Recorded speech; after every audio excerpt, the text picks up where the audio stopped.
Hello, everyone, and welcome to another Curmudgeons podcast. I have with me returning guests. Any name? Say hello. Hello, everyone. Uh, Glad to be back.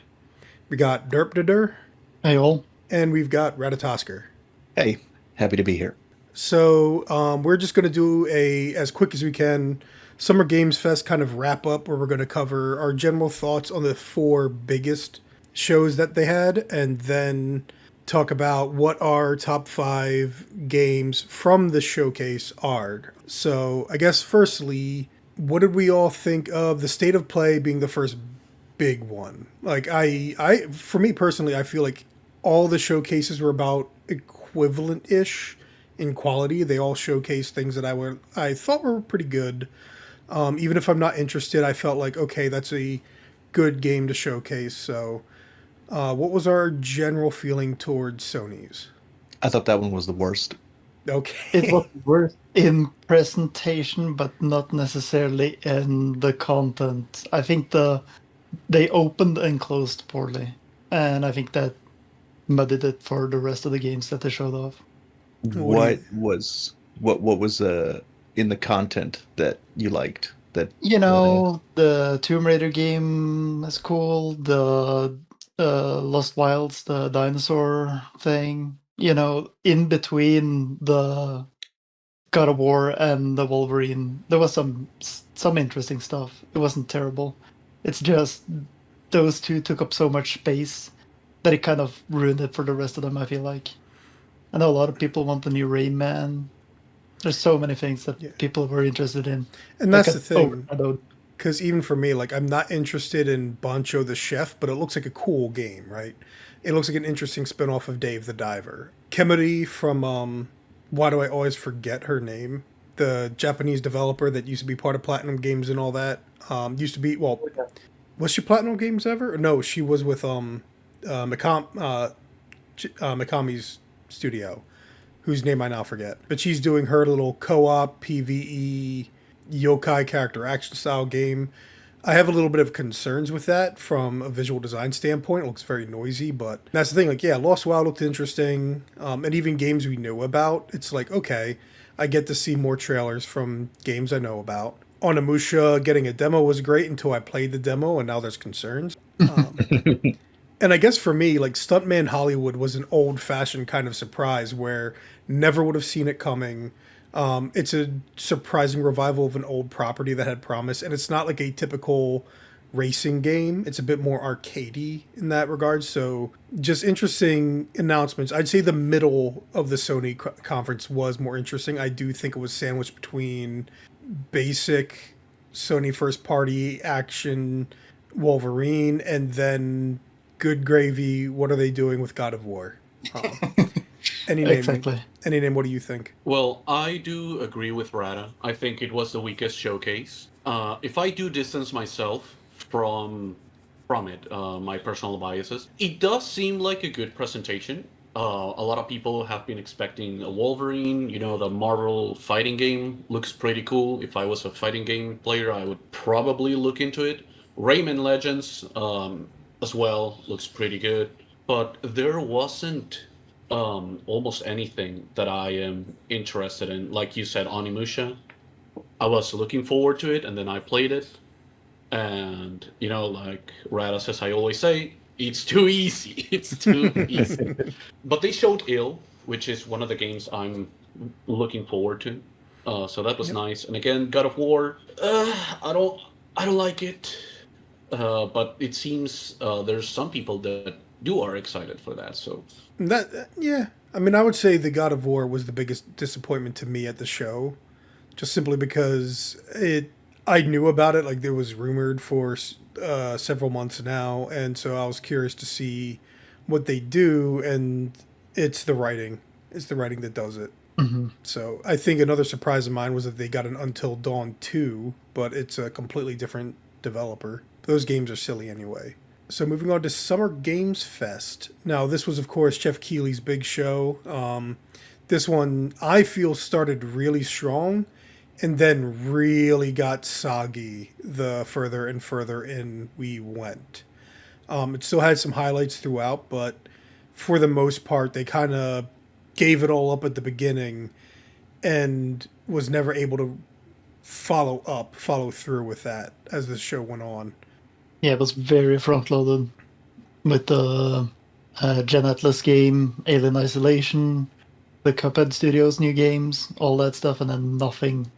Well, to really... Veronica was right at the front. That's a big deal. Oh yes, Veronica as well. Wasn't there also Stranger Than Heaven? That was and I think that's been overshadowed by the weird Tupac inclusion. They revived Tupac for that film. That's so weird.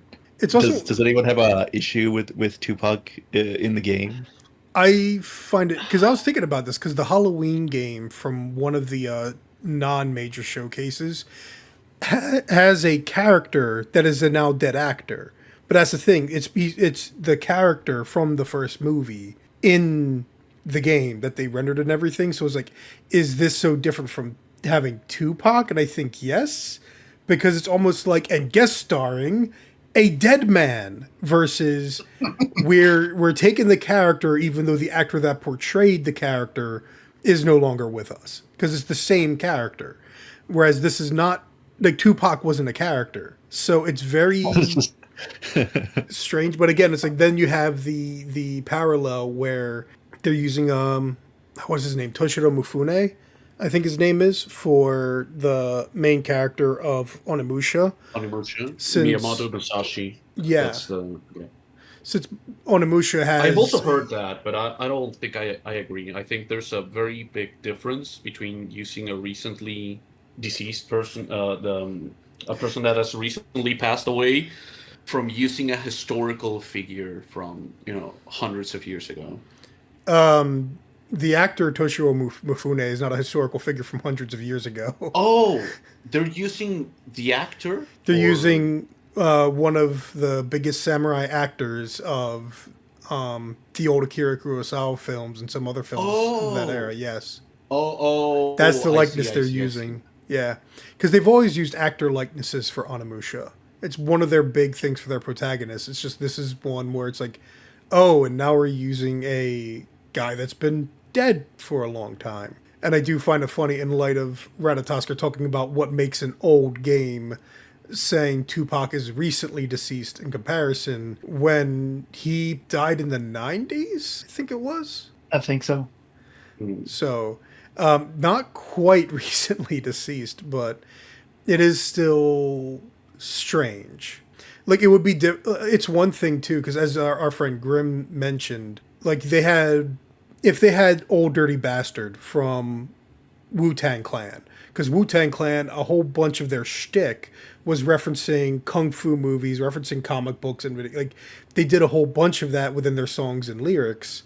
So if you had, like, former Wu-Tang, the late Old Dirty Bastard in there, it would fit the subject matter a little bit better. Whereas Tupac, none of his material or anything really had that kind of attachment to this kind of work. So it feels like the strangest inclusion to have, that it's kind of out of nowhere, and it really makes you wonder what's going through their head. And he's even got the bandana tied backwards, even, as Tupac would do in real life. So it's just all kinds of ways in which it feels weird, feels strange. And while that has kind of overshadowed everything else revealed about Stranger Than Heaven, at the same time, there wasn't anything really new compared to their big showcase from just, a month ago?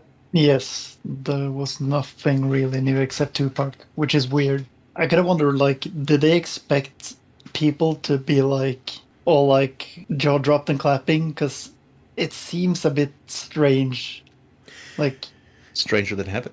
Yes, definitely Stranger Than Heaven. I think it's one of those things that, and again, like, because we know Onimusha's doing it, it might be one of those cultural differences where in Japan they're more warm to it, whereas here in America it's a lot more controversial, or at least mixed. Because I even still have mixed feelings about the Star Wars movie Rogue One, right? Using CG, I can't remember, Tarkin? Was the character named Tarkin? Yes. Oh, right. Yes. Using a CG of another actor that had passed away, that felt weird and strange. And then having CG young Carrie Fisher, which they would have just de-aged anyway in some fashion, even if Carrie Fisher were still alive by the time that movie came out. Oh, no, she was still alive, wasn't she? I think so. I can't Yes. remember if she was still alive or died. That was before Last Jedi, so she was still alive. Yeah, it's just one of those things where it could just be a cultural gap in division. So, yeah, maybe Sega was like, oh, people are going to be so hyped for this. And now you got a whole lot of people that are like, this is strange and weird. Other than that, for other people, anything about the Summer Games Fest? Because, Rata, I don't think you gave your overall feeling of Summer Games I think it's the Fest. strongest out of all of them, probably. It had the most number of big deal announcements, and they also had the most. Their big deal announcements showed more than other people's big deal announcements. So, like, Persona 6 was a big deal, but didn't show anything, so it's not really all that impressive. Whereas all the big deals in Summer Game Fest showed something. Resident Evil Veronica, Alien Isolation 2, Gen Atlas, the Final Fantasy, what is it? Revelation? Yeah. Yeah, that got announced Right. at the very end. He learned his lesson from last time. Don't put a high guard to at the end of the Yeah. showcase. The Monster Hunter expansion got announced. A lot of stuff.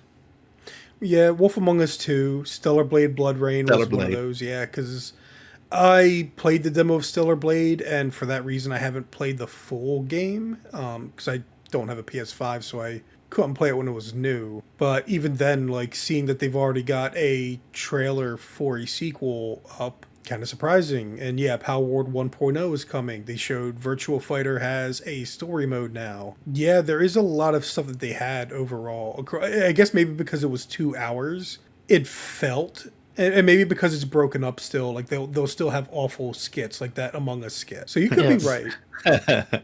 It could be like they did have a good round of actual games and titles to show off and showcase. It just felt weird. Oh, and Blood Message is the other one. Because yeah, people brought it up and you had forgotten it, and I did see the gameplay they put out, and it all looks like Assassin's Creed gameplay, where it's mostly just knowing when to hit the counter button, and it auto fights for you to an extent. So, and then it's like quick time events everywhere else. So it is definitely very minimally skill based and mostly spectacle and story driven. At least that's how it looks to me. So I'm not overly interested in Blood Message myself. Gen Atlas is probably one of the bigger ones where, I mean, you got to see a lot of gameplay, and that gameplay looked pretty good. It revealed that it was going to be a third-person shooter, so that's That's huge. especially. That's interesting. And of course, I guess it's got the most number of curiosities for me. Like, I'm curious about Gundam Rogue Orbit, but I need to play it first. I need to see more of the last Ronin Ninja Turtles game. The last Ninja Turtles game by Platinum Games was not the best. Yeah, I guess Summer Games Fest itself makes a good case for being the strongest show. I felt a bit warmer towards the Xbox showcase, but it had at least one real surprise for me in that I did not expect to want to play Gears of War E-Day, and I'm looking forward to Gears of War E-Day now, man. I want to play that. I want to play that game. Yeah, it looked good. Look fun. I think for me, Xbox probably had the least things that I'm interested in, or rather, I am interested in some of these things, but they didn't show anything, so I didn't really care. But like the personas and the stuff, like you gotta show me something. You can't just leave me hanging and It give me showed you nothing. Persona 4 remake. What are you talking about? Yeah, but why would you show me Persona 4 remake and then tease Persona 6? It doesn't make any sense. To On the tide same you token- over until Persona 6 gets But more. why would I replay a second remake of Persona 4 waiting for Persona 6? It doesn't make any sense. It's not for practice you. It's marketing. for the people that haven't played Persona 4 yet, No, or won't no. play Persona 4 because Persona No, it's 5 not. is prettier. No, it's not. No, it's not. It's for the It's people that have only for- played it already and want to play it again because It's they You for believe love so? playing. Yeah. I feel like there's going to be a minimal number of those, and they'd really want to get the people that jumped on with Persona 5, but then Persona 4 is going to be quote unquote too ugly for them or something like that. Persona 4 Golden is almost same level as Persona 5. It's not that much of. It's still stylized. It's stylized, but it clearly was a Vita game. Yeah, but it was upscaled, wasn't it? It will get the modern Persona audience, I guess, because I think the Persona 3, the original one, didn't sell as well as the Reload. Am I right about that? I think I am. I'm not sure. That Never sounds be right. surprised, yeah. Because Persona 3 was the first of the modern ones anyway, so that's where, a lot of onboarding would happen. I think at the same time, it had some games that are kind of odd, like the Resonance of Plague Legacy game, which is okay, I guess we're going from a Plague Tale, which is a Last of Us-ish kind of game and structure when you think about it, to, now they're trying to make an action game. And the same, then when you have Senwa, like the third Hellblade game, it looks like That was weird. It sounds like they're Do we making need it? more action oriented. I don't know. I didn't get to play Hellblade 2 yet. I liked the first one, but the second one just took too long and it released at a bad time. I never got to play the second one, and it's like the fascination's kind of worn off. But that's the thing. Like the second game, they always marketed with a story emphasis, and this one was all about the combat. So I don't know. Like it could be, let's just make something combat focused real quick. Wolong 2 it was a surprise, but I never finished Wolong 1 because it was, to borrow from any name, it was too easy. Yeah, I played the first one and I beat it, and I had a good time with it, but it felt a bit lacking. Like I was hoping for something more Neo-like from it, but I didn't get it. It was like a weird half-step trying to be like Sekiro-ish, but it didn't land quite well, and there was so many issues with it on launch. So I'm not that interested in the second one. I will say that Crazy Taxi World Tour trailer was perfectly done, because as soon as Offspring kicked in, I was like, "Oh, this is Crazy Taxi! Oh, it's so good! It's Offspring! It's Crazy Taxi!" So that was just a genius trailer that they put out. That was perfect. Well, No. I don't know. I think I never talked about the Summer Game Fest, but to me, the main difference between the Xbox and the Summer Game Fest is that Summer Game Fest, like everyone else said, was like super front loaded, and even though there are games that I'm interested at the start, like Code Veronica and Gen Atlas, after that there was nothing for me. Whereas Xbox, sure, it didn't have like a Fumito Ueda game, but it did have games that I was interested on throughout the whole presentation, and it even had more games that I was not expecting whatsoever, and now I'm looking forward to them. Like, for example, the Magicians game looked really cool. I really liked it, and I didn't know anything about it. The Castlevania game looks sick as hell, and I didn't know we were gonna get another Castlevania. Really? So, yeah, I didn't know. I was not in the know. I don't know if there were rumors or whatever. It had already been announced. Oh, really? Yeah, it was like a couple months ago, I feel like. So we were just waiting for a date. I didn't know about that. Oh, goodness. Do you know when it was announced? Was it another presentation? It was definitely, it was a presentation, and it was sometime earlier this year. It was one of the, I don't know which showcase. I feel like I've seen it a lot. Oh, Yeah, really? I've seen it 2 or 3 times, I think. I see. Well, yeah, you're right. It was announced at a PlayStation presentation, but I always skip them because I don't like them. Well, there you They're go. bad. Because of the console wars? Are the console wars back on? No, I Well, don't. I Xbox don't kind of care. brought him back on. Oh, Yeah, I they hope did. so. I hope so. I miss those days. You Those want good the old days console after wars back? 2011. Does everybody want the console wars back? Because that You No. want the exclusives? That means exclusives is what it means. Nobody But it actually means wants the quality, console though. wars back. Doesn't it mean that they would try harder to outdo one another instead of, living in harmony and whatnot? I mean, It means that have exclusives. That's what it took. and most people don't want to see exclusive. I think Microsoft would continue with PC platform releases at the very least. Yeah, they have to. No. Because Sony I think the did it product- stupid, and then I think the end result of the console wars produce, which is everyone just trying to have the best exclusives. I think that's good. then you have more exclusives, which is bad. So, Yes. at least for me as a consumer, It's definitely a matter it's I'll be bad. discussing because, yeah, consumer's perspective, exclusives are bad. But part of it's the nostalgia because I grew up. I mean, when I was a kid, it was all Sega versus Nintendo. So I grew up with there always being a console war going on. So the this like pretend kindness where everybody's like, congrats on your launch of blah blah blah, and everyone's trying to pretend they all get along. No, I want blood, I want hatred, I want you all to be like cursing each other behind each other's back. So there's a part of me that's like, oh yes, yes, we might have the console wars back on. Except for Nintendo will never be involved because they're just like, whatever. We don't No. They've need to not be at involved war. because they've won, because Yes. all of their stuff is exclusive. That's not only they are involved in that they're sending never-ending salvos at everybody else because they keep just having exclusive after exclusive. What's that? Our most devoted fan base hates our recent releases. You didn't hate them when you were buying them, did you? Ha ha ha ha ha ha. It hasn't changed the bottom line at all. Here's another 2 Pokemon games, and by that I mean 1 Pokemon game that you buy twice. With DLC separately. That you buy twice. $100. $100, please, for a new Pikachu.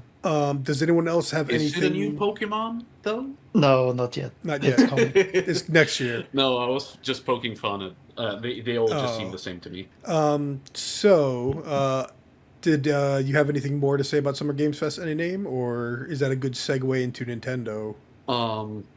No, not really. I think Xbox was the one that I enjoyed the most. So Nintendo, which oddly enough, again looking through, is primarily here's all of your third-party games that you've already played on other platforms, finally coming to Switch 2.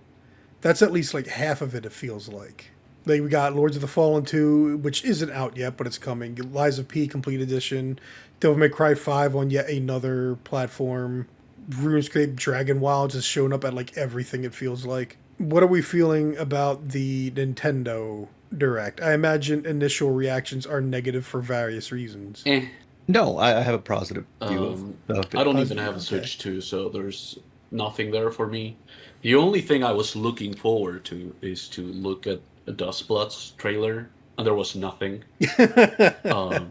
So I was There was not severely nothing. disappointed. There was nothing. What was there? We'll get to that. We'll get to that. There was the playtest. We'll get to that. We'll I get to that. guess.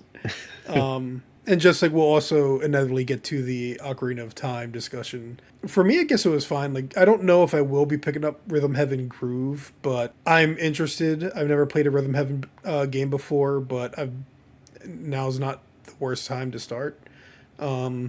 Except for all the releases coming out crunched together. Orbitals has a release date, so I'm looking forward to that too. I figured it's definitely one of those things though where it's better if your only system is a Nintendo Switch. Because if the only thing you have is a Nintendo Switch, then oh my god, Lies of P Complete Edition. Oh, wow, that's amazing. Devil May Cry 5 on Switch 2. Well, unless you're Rata, that's not amazing ever. And yeah, so I feel like it's technically a good show, but it's not a good show if the Switch 2 is one of your platforms that you play games on. Then it's a lot more mixed. There were only a few things that I'm interested in the showcase, but I think if you remove your personal bias and look at how big of a deal is the thing that they're presenting, I think it was pretty good. Like Dragon's Dogma 2 DLC, that one's for me, and also it's another. Dragon's Dogma 2 is running on Switch 2. Yeah, that's so weird. Well, Why would they have announced it on the Switch thing? well, because they wanted to cover all the showcases. They wanted to announce something important on all their showcases. Yep. Yeah, I guess. They had like one major announcement per showcase, I feel like. Well, actually, no, I don't think they had one for Xbox. No. No, maybe not. They had Onimusha again, I think. Just getting the list. Yeah, I guess not. Dang, Well, But yeah. I guess it would make sense to put the Dragon's Dogma 2 thing in the Direct if they're also announcing that it's coming to the Switch 2. So they're doing Yeah. both of those things at once. That makes the most sense, yeah. But otherwise, yeah. Apart from that, they also announced Fire Emblem They announced the release date for Fire Emblem, Yep. showed more stuff. I'm not super stoked. Yeah, I'm not sold yet on Fire Emblem, but it's undoubtedly a big deal. What else? What else they did? Xenoblade. They announced that not only they're going to make the Switch 2 versions of all the Xenoblade games, and they showed that they're working on a new Xenoblade game. So that's a big deal.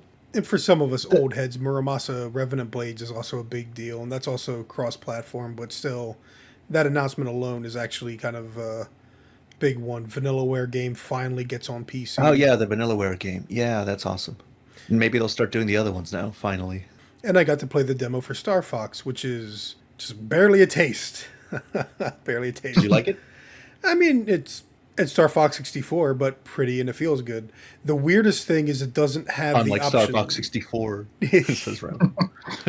No, the weird thing is it doesn't allow for controller remapping. And when I played Star Fox 64 on the Nintendo Switch Online, I was able to change some of the controls, so brake and boost were on the left and right triggers, and that makes a big difference in how good the game plays. And not being able to make that change, at least on the demo, and hopefully it won't be like that limited in the final game.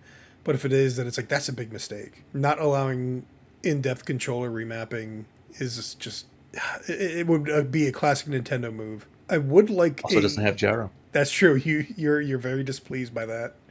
Yeah.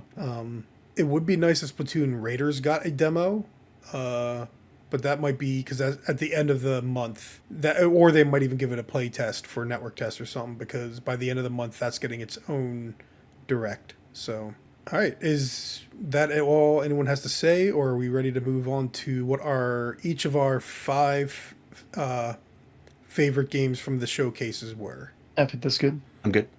Yeah, sure. All right. So we're going to be doing this in a sort of, I don't think round robin is the correct order, but basically we're going around the table, each of our 5th pick, then 4th pick. And if anybody has a repeat, we'll just talk about it then when it first comes up and skip it when it comes in later, even though I think there's only 3 duplicate games on here. So starting with Any Names number 5 and Derp's number 4, Resident Evil Veronica, which was originally on my list as well, but I changed it last minute. Eating. So yeah, I was considering changing it as well, so it's not repeated 3 times. I think repeats is a good thing. It shows multiple people are excited for the same thing. But for you guys, why was this announcement like one of your favorite of the show? Because Jill looks hot. That's not Jill. That's Claire. Oh, because Claire True. looks hot. You could tell who's You're not the terrible. who's not the real Terrible Resident Evil sim. fan here. She does look hot, like every single Resident Evil character ever, including the male ones. They all Yeah, but look she's like hotter now than supermodels. she was in 2. She got a buff.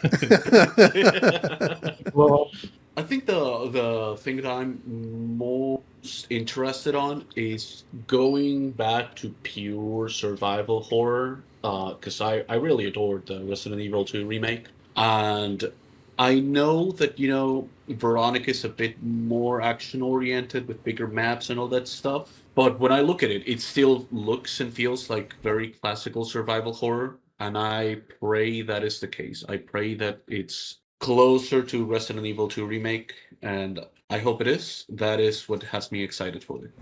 See, that's interesting because the reason I ended up taking it off in hindsight was because the announcement trailer shows nothing. And I already knew this was coming because I pay attention to the leaks and rumors subreddit, so I spoil myself all the time. But this is like when we first saw the trailer for Resident Evil 9 last year at the Games Fest, and you didn't really see much of the gameplay yet. I don't no, they did do, I think, a highlight, didn't they? They showed the trailer, then I think they showed some gameplay of Grace. So, yeah, we saw even less here. Yeah. We saw even less here, and for me, it's fine to know, okay, this is being handled by the 2 and 4 remake team, and I know they're going to be making changes from the original Code Veronica, but without any actual gameplay, there's nothing for me to sink my teeth into. There's nothing for me to get hyped about. Just having a new Resident Evil, especially after Requiem, isn't really enough to be exciting. especially when it's already been leaked and so much. It's like I don't want to know that it exists. I want to know what it looks like. So for me, it's like it was a brief moment of, oh, they're finally revealing it. Yeah, the rumors were true.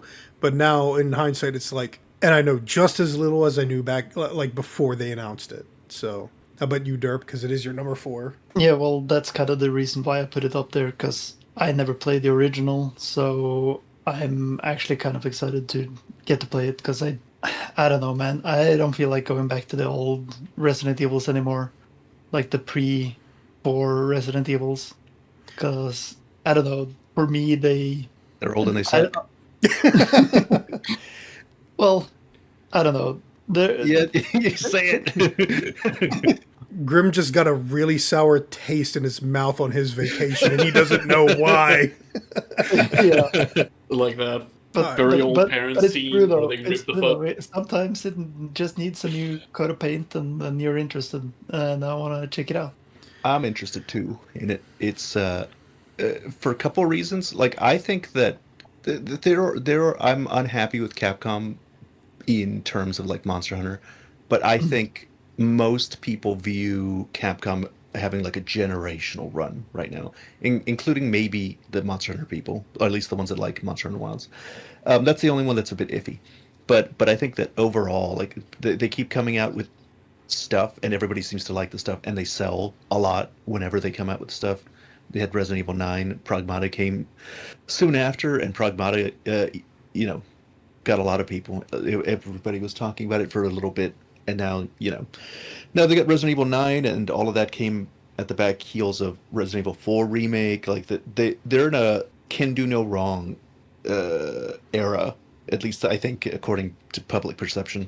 So, and I also think that I think that they're making pleasant, high quality games, and I'll probably get Veronica and play it.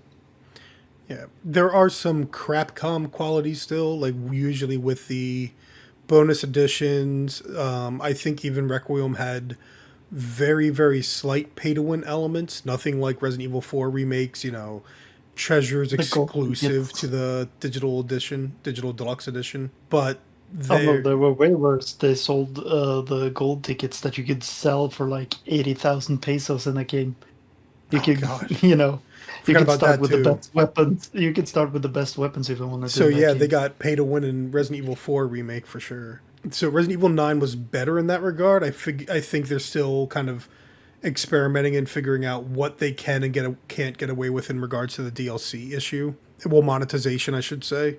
On the whole, and that's the thing for me. It's like when it comes to where video games are now today, I think Capcom is doing a lot better than most companies are, and I always have Square Enix to point to be like they could be like Square Enix. These old developers that have been here since the 80s kind of a thing, and how they've adapted. And I think Capcom has done a decent job with that adaptation to modern times. So next, number 5 goes to you. And you think Dirk. Square Enix is bad? Just look at Blizzard. Oh, I don't even, dude. Western studios are lost. If they're a AAA Western studio, they're lost. They're gone. No, Valve, my beloved. What are you talking about? They're not a developer. They're a storefront. They're a retailer. Deadlock is so fucking peak. You don't know what you're talking about. Why would I play that? It's a PvP game. To dunk on other people, make them feel bad. Nah. That's what Dustbloods is for. Yeah, but that's on Nintendo, right? You gotta get it. You have to get it. It's important. It's too much money. It's all the money. You gotta spend money to make money. Think of all the Dustbloods How content. am I gonna spend money? I have zero money. I'm sure your maid can come up with something. No, my maid is a kind old lady. I don't know. All right, Attack on Titan 3. Derp, that is your number 5. Explain to us why. I'm not gonna try to sell that game to anyone. No, I think you should. I want to hear the No. pitch. Okay, so the game, the Attack on Titan, the anime and the manga, kind of sucks. They started off well, and I don't like the story, so let me just say that off like immediately. but the gameplay. I'm on board. I'm on board with this The game- already. The gameplay was surprisingly fun in the first one, and it was so good that when the second one came along and I could play co-op with my friend, I had a lot of fun just playing Warriors Attack on Titans, where you're dashing around like Spider-Man, slashing at their kneecaps, cutting off their necks. It's so good. Throwing up Molotovs at the hairy Titan, watching him scream. I don't know, it was surprisingly fun. I looked at my Steam library earlier and I saw that I had like 60 hours on the second game, so it clearly held my attention because I did like most of the side content, I think, and post game and new game plus and yada yada yada. So gameplay wise, top notch. At least the previous two. The story blows, so I don't care. If you like story, if you like Attack on Titan, you know Why? why? Yeah, I really liked it opposed. until that ending. That was so bad. I was really I fond like- of it. Up Yeah, until me the too. time skip, I think the show was fine. You know, I like the and time maybe skip. even before the time skip, it started going downhill. It had some cool aura moments. It had some cool stuff going. I'm more of an Yeah. intro guy. I was deeply invested in the intro. Like the intro Yes. is my The favorite first anime intro. half Probably. Yes. of the first season, I was Yes, in. Yes, that's right there. That's what that- I'm That's all. the peak. That's the Yeah. peak of the story. And then it's downhill had from me on there. it. It had Yeah. me on a chokehold for the first half of the first season, and How then to make something that Rata likes? Just make something about humanity. We must prevail against this Yeah, other that wasn't thing. even what it was at first. I do like Irwin. I love Irwin and Irwin's scenes in the. I think that was in the third season, right? I don't Yes, know where exactly. he sacrifices himself. Yeah, Yes. that's what it picked back up a lot for me. That ending of the third season where they're like looking across the ocean, that hit me in the feelings. But that was not the point in the beginning. You know, the point in the beginning, it's just Aaron is so fucking angry. I'm gonna kill all the Titans, all of them. It's great. All right, so Rata responds to the genocidal one. Okay, we got that. No, it's revenge stories. They're boys. edgy boys with revenge stories, and that's number one. And then number two is stories about humanity struggling against overwhelming odds and not losing their spirit. Mm-hmm. Meanwhile, I remember loving it when I thought they actually killed the boring protagonist. I was like, yes, I this is did the too. best. This is I did ballsy. too. And That would then, have been cool. and then the most stereotypical thing He was not born that could in have happened. All right. that. Not at that point. He was. All right. No, I can see that though. I mean, it basically I liked it it provides something Better to on you. the manga because Eren dies, and a lot of the training scenes are memories of Mikasa after Eren dies, remembering Eren. So it feels a lot more like he was a false protagonist, and Mikasa is going to be the real main character. Which he should have been. I like. Yeah, I also agree. They also did Mikasa dirty on the anime. She was so much better on the manga. I only watched the anime. I waited so long for the final season, part 1, part 2, part 3, part 4. all for that ending. Oh no, Oh, I pity you. So Derp, for you, it's a lot about just it gives you an experience in a game that you can't really get anywhere else. basically, like the gameplay. it's just the popcorn movie version of a game. It's just you and your friend having fun slicing up some titans. All right. Next, number 5 is Ratatosker Xenoblade Genesis. Yes. I do want to put the caveat, though, that I hate everything. And so it was difficult to come up with 5 things that I was excited about. And so it's like the bottom 3 or 4 are more like the things I disliked the least. Kind of. Is this just because chat made you play Zelda 2? Like you're just in a No, downward no. spiral now? The bottom 4, including Gen Atlas. No. I've genuinely excited for Gen Atlas. So the bottom 3. Bottom 3. Oh, okay. It's not that I'm not excited about Xenoblade. It's just like You're not excited for Metro? What? yeah, but I already knew Metro was coming out. Like Let's not those jump are ahead all. either. Okay, my bad. Xenoblade, I didn't know was coming out. I think nobody knew that it was going to get a release. Well, I don't know if it got a release date. That it was going to get announced that they were working on it there. And even though I constantly complain about the Xenoblade games, I'm kind of invested now. So I got to play them all. I've played not only the Xenoblade, I played the Xenosaga games. I played Xenogears. I would play more if they made more. I'm just kind of I'm in it. It's too late for me. Go on without me. Don't you only like one of the I games? I Played like all. I like Xenoblade Chronicles 1. But I liked Xenogears and Xenosaga, but those are old. Those are way back when. Hmm. And that's what a lot of people are actually wishing they'd be able to do a remaster of. Like, Nintendo's in good standing with Bandai Namco. Surely Nintendo could somehow revitalize Xenosaga, right? At the very least. And of course, a whole bunch of us old graybeards wanting Xenogears on modern platforms somehow. But You played Xenogears? yes, I played it when it was new. I am a gray bearded old man. I had to work hard to learn how to emulate to Xenogears. I was there with the second disc being like, holy crap, this is all there is? This is the rest of the game? It's just text. It's just text. You got it. They had no budget. Here's text. Here's your boss battle. No, I loved that game. But yeah, it's rough. I haven't gotten back to it in a long time. But yeah, I'm actually interested. When they mentioned something about it being a prequel to the Xeno Blade games, the first three, I was a little less interested because I still haven't played. I don't know if I can play 2. 2 might be too much. I don't like the combat for it. I don't really like the aesthetic. I think the blade system is just a crappy system. I don't want to play Xenoblade 2. Xenoblade 3 looks better. It looks like more of what I liked in Xenoblade 1. But even then, Xenoblade 1, I loved how it began. It didn't fall as hard as Attack on Titan, but it was a similar experience of it starts great, and then you just hit a certain point, and it's not as great. It's just, oh, we're just in the land of every JRPG ever now. Actually, it is kind of the same thing. When Shulk is all about that revenge, it's the most interesting it is.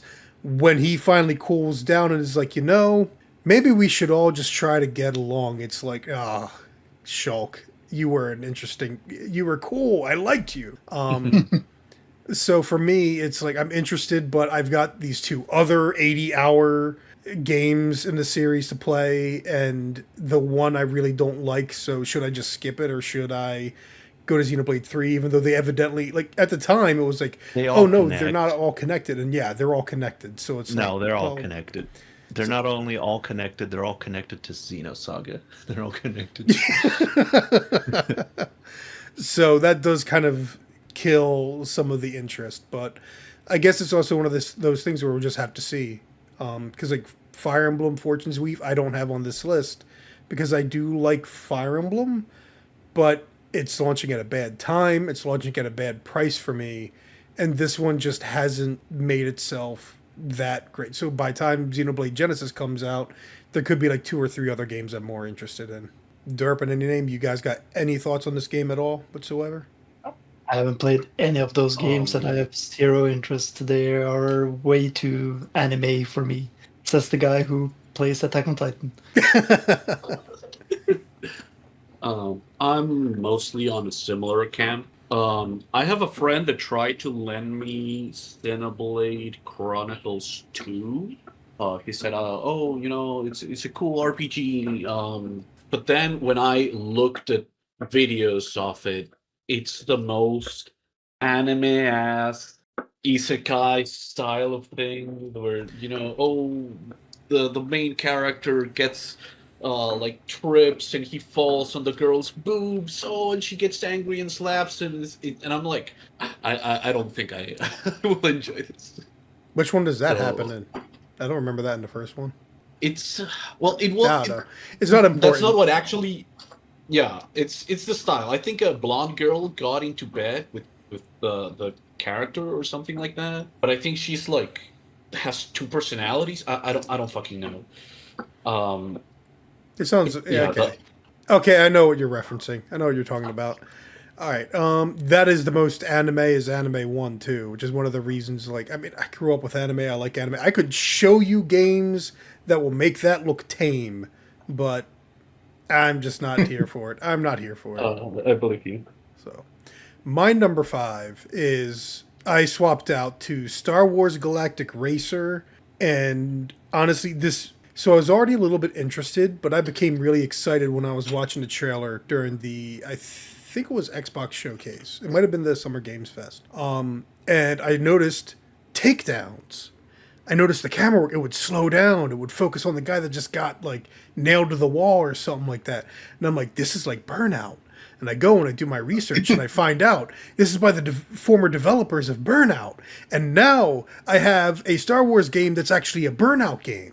It's a Burnout game with a Star Wars skin. And I don't care about Star Wars. I don't care about pod racing, but I care about Burnout. So as somebody that is not a racing game fan for the most part, unless it's like Mario Kart. I loved Burnout because Burnout's not about racing. It's about what are all the ways you can knock the other person's car into the guardrail or into oncoming traffic, all that kind of crazy stuff. And it was great. It had great damage models. So that's why I'm hyped for Galactic Racer. I want to play Galactic Racer. I think I might get Galactic Racer. I'm jazzed for this one. This one's my number five. Solid. That makes a lot of sense because I played the original like Star Wars Pod Racer, the N64 old PC one, and I love that game. But when I saw the crashing and the slowdowns and all that stuff, I immediately lost interest because I was like, "This isn't like the old one.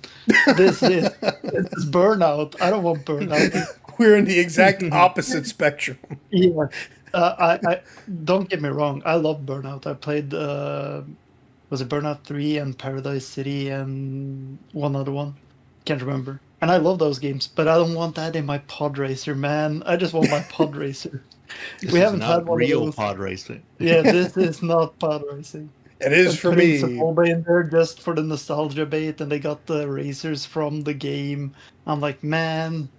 But in the show, they do like hit each other. Yes, and you could do that in the game, but that wasn't like the main focus. You would often get punished if you crashed into others because it damaged your pod racer and you would have to pay to repair it. So you would try to bump them as little as possible. But if you were all out of options, you could. It was different. That sounds like they're trying to instill good morals into children, and I have no room for that. I'm a grown man. I'm allowed to crash into whoever I want. Well, you could. You would just probably die if you did it wrong.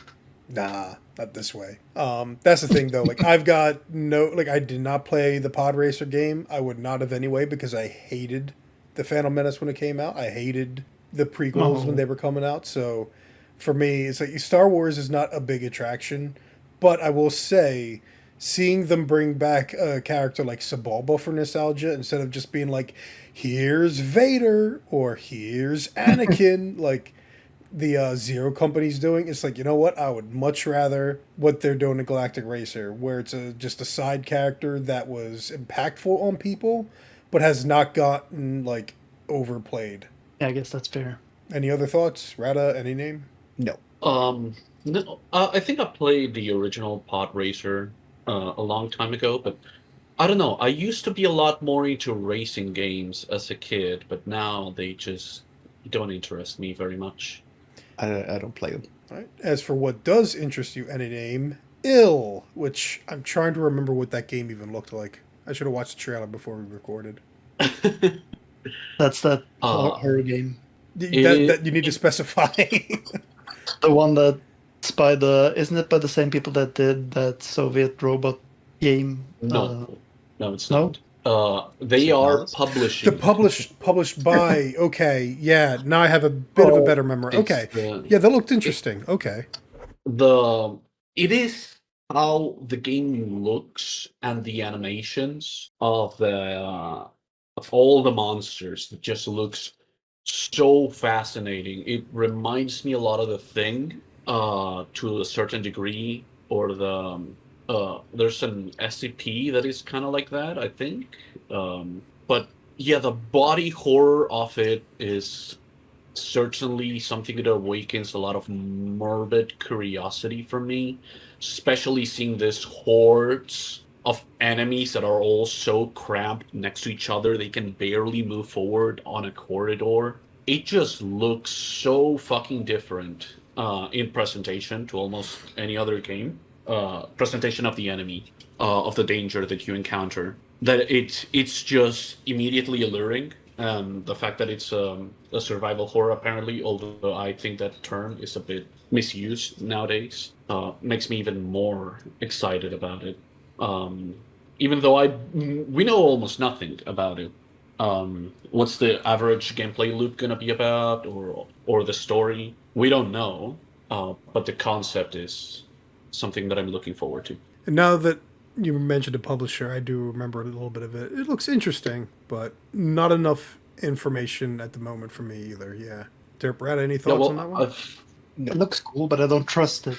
I'm a bit worried because, like, I saw the other one. Like, obviously, if it is what you're saying and there's a different developer behind it, then it might be good. But the other game I saw, I was like, man, they're playing this up. They were showing trailers for years, and then it turned out to be a real disappointment. Can't even remember the name of it. But the one I Atomic played- something or other. Atomic Heart, was that it? Yes, that was it. Yes, Atomic Yes, Hearts. yes. That game I don't know. looked I always incredible. looked at the trailers Every- and I was like, That's The- No, the- those no, trailers all- were amazing. Those trailers were the best So- trailers I've ever seen. So there great. was something that I just didn't fit about them. That's why I didn't even get it. It was just You were lucky. It was not Yeah. good. It was not good. Number 4 ranking. Derps was Code Veronica, so we already talked about that. So next is Rata, and it turns out me. This was one of my other changes. Halo Campaign Evolved, and I kind of hate myself for this. I knew it. I knew it. Pay up, pay piggy. I didn't bet on 343 anything. 343 needs. No, you didn't bet. But you're gonna pay them. You're gonna pay. No, well, I'm paying Microsoft either way because I'm going to play it on Game Pass. Oh, I see. Yes, Wait, is it free day one on Game Pass? it is. I think. I'm assuming. I was kind of surprising because that seems like it. Oh man, that seems like that would get a lot of sales if they didn't do that. I'll double check, but I'm pretty sure, at the very least, with Game No, I Pass believe you. Ultimate, with Game Pass Ultimate, everything is still like day one, first party. But yeah, when you were watching the gameplay footage, it's like there are moments of disgust, and then there are moments where it's like they might have it, they might get it, they might know what they're doing. It looked good. It looked like good gameplay. It looked like Halo gameplay. Yes, with some, except because I don't like the sprinting, but the sprinting looks more. The sprinting is weird because it looks like it's like now you can play Halo Combat Evolved with speed running in mind. Like that's the sort of vibe I get from it, I guess you could say. But no, some of the ways the Covenants behaved, some of that they used, it sounds like the original Grunt audio. But then they don't use the original Elite audio. Why? Why are the Elite speaking English? Why does the Needler have an ammo they counter speak. when you could visibly see the ammo of the Needler, right? And as was pointed out in your Discord, why do they change the plasma pistol so it lets out its heat exhaust in your face? Like, why do they do that? Like, it doesn't make sense. I saw a thing. The Brute pistol thingy is on there, and the sight at the end of the pistol thing, they is like a hammer at the end of the reload. He like cocks it like it's a revolver, but it's actually, I'm pretty sure it's supposed to be a sight. Oh my gosh. That's the thing. Like, it's still being made, at the very least, the visual art team clearly has no understanding of just anything But it looks pretty. in terms of function. But yeah, I get, yeah, it looks pretty. The real concern is the cutscenes. The new missions, I think, is where you're really going to see, can these guys make a Halo game? And I guess that's part of my morbid, stupid, idiot curiosity, where I guess there's some glimmer of hope that can somebody in Microsoft figure out how to make Halo good again. Why I care, why I can't just move on, I don't know, but it should But just isn't it die. the same team as before? I imagine there's These are the people that that made Halo left. 5, I'm assuming. Except some of those people are now part of Retro Studios, remember, ruining Metroid Prime. Of course. So Never forget. if they lost the people that can't make a good game and got some people that could make a good game, it would be a net benefit for them. But I don't know. Like I don't know. But you don't. I think you it'll don't, be decent. Yeah, It'll be fine. I was going to say because you don't have the attachment I do to it. So Right. for you, it just looks like Halo, right? Well, I do think that the original still looks better. But it does not look like Halo 4. Like, it doesn't look bad like Halo 4. It does. It still does. It does look pretty. The lighting effects are pretty. The banshees are pretty. Everything looks nice. So, and it does seem to be like real Halo gameplay. So, I'll check it out. I'll try it. I'm sure I'll have fun. And it does have cross-play, which is a nice thing to hear. Because I'll be stuck playing it on Xbox, and most other people would be playing on PC, probably. And then we're routing out to number 3 rankings. Gen Atlas, which is Any Name's number 3. Rata, it's your number 2. Well, Yeah. Yeah, you can go ahead since I think you're more into all this stuff than me. Sure. It's on my number 2 slot only because I have less to say about it. Basically, I trust Fumito Ueda implicitly. I am seated. I am prepared for the masterpiece that he's about to show. This is the game he's going to make this decade, and that's the only game he's going to make this decade. So, okay, because I have not yet played any of his games. Shadow of the Colossus is the one that looks like it would appeal to me the most. Eco looks like it would piss me off. The Last Guardian looks like it would piss me off because I hate cats, and that thing is just one big cat. The dog cat. The dog, yeah. It's the worst more like a qualities of a dog with every quality of a cat. That looks like it would piss me off. So Shadow of the Colossus is the game thus far that if Fumito Ueda, Yeah. okay, Fumito Ueda, if any of his games is gonna grab me, that's the one. But I will admit that third-person shooter gameplay did pique my interest quite a bit looking at this one. So did I. I never thought he'd do something like that. Super interesting. Like that's serious combat in your game. That's new. Yeah, that was definitely unexpected. Because even though Shadow of the Colossus is his most traditional style of game with, normal... I wouldn't say normal gameplay, but, it's the type of game that you could give to an average person and they would probably enjoy it. Whereas if they play Eco or Last Guardian, they'll probably, like you say, Ramble, you'll probably hate it. Truth be told, I haven't played The Last Guardian because my PS4 broke by the time it came out. So I couldn't play it, sadly. I will emulate it as soon as I can, but I enjoyed Eco. I love Shadow of the Colossus, and his games are always something special. Even if you don't like a lot of the gameplay, or you don't like... there are things that might lend themselves to frustration. They're always in the service of something greater, and they just feel like very special games. Like, you're not gonna get what they're trying to offer to you anywhere else. You're just gonna get them from those games. So that's what I'm excited for. It's something that's definitely gonna be a standout, whatever the hell it ends up being. It is unfortunate it's going to be on Epic Games Store. That is Yes, unfortunate. that is. Oh, is it going to be exclusive? It's an Epic It'll be Games on publishing. console. like it. Epic Games is publishing it, therefore it's No Steam. No Steam. Well, maybe PlayStation, I guess. People. Okay, yeah, no, it is PlayStation. Yeah. I'm hoping it's Xbox as well. No, you don't It get is. Oh god, I swear to God, that's like the. I don't want to get a PS5. anything. No, it's coming out. Why on did you get an PlayStation. Xbox when you have a PC? Why Look, do that you is- have an Xbox? That Yeah, is that's a a lengthy good discussion for another day. I mean, I guess that would be my thing. I guess you've liked each of his games. Then you've liked Eco, you've liked Shadow of the Colossus, you've liked because The Last Guardian was at least at the time It's the controversial. least. It's the least good. It's not as good as the other two. Yeah. Because what I've heard about it is that people get frustrated because it doesn't follow your indications or whatever. I'm like, well, it's supposed to be a wild animal. It's not supposed to That's not obey why. you. He's Oh, fine. That's not why. okay. It's just not as good as the other two story I wise. see. I see. Interesting. Okay. And Derp, you've been silent the whole time. Is it just not your vibe? I mean, I'm a Philistine when it comes to his games because I didn't end up liking any of them. I played all of them at a friend's house, and I have friends who say that they're the greatest games ever made. And while I trust them to hold that opinion, I don't. They've never clicked with me. None of his games, but this one might because it had a Because there's more guns. interesting. There's guns. There's giant robots.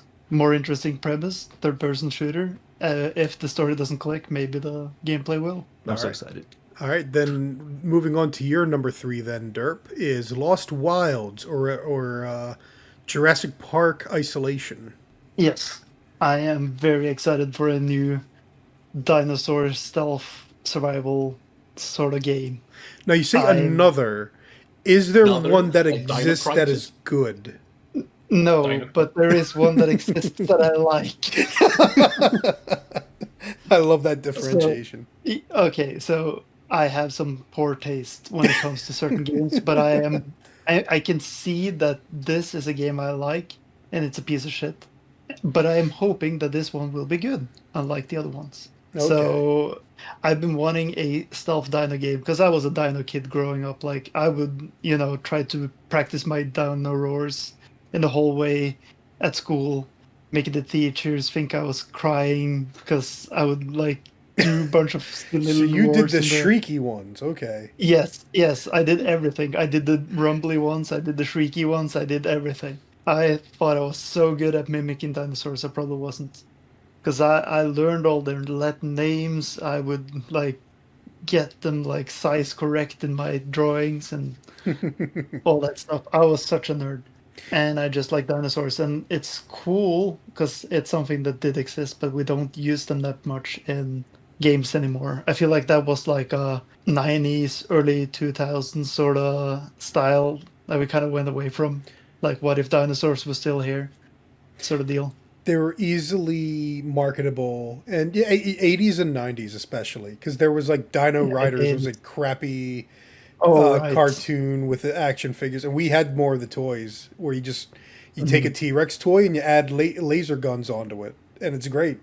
You take a Brontosaurus and you add a saddle with rockets on the side. It's perfect, like perfect toy line for boys, and that, and I get that because I was into dinosaurs as a kid. Jurassic Park was like the biggest thing, like the biggest Yes. deal Oh for my God. me. Love.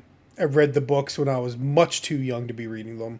And so my only concern with something like this is it looks like it could be one of those games that's very pretty but is complete jank and you can't always tell in Yes. a trailer. So that's for me where it's like, all right, this could be good. It could just be a really good trailer of a really crappy game. So That I'm waiting. Yeah, that's why it's number 3 for me and not my number 1 or 2 because I'm like, it's a gamble. It could be the best thing ever, or it could be just whatever. I'm hoping it's something along the lines of Alien Isolation because I really enjoy that game. Preferably a bit shorter because that game dragged a bit towards the end. But I'm hoping it like captures that vibe of these are terrifyingly dangerous animals, and you can't predict them because they're sentient, but they're animals, so you don't know how they'll react to you. Yeah. And that seems like a cool hazard to navigate. And before we move on, any name and Rata thoughts? I thought it looked cool. And I did like Alien Isolation, though I thought it dragged like more than a little too long. Like, That's a the lot too biggest long. complaint. Yeah. It's also a game that I used to like more before, but now I'm just. Before I played Amnesia the Bunker. First of all, yes. That is. God damn it. I wasn't even thinking about it, but thank you for You bringing know it what? up. All right, that's answer. We got our answer. We got our answer. Of Alien.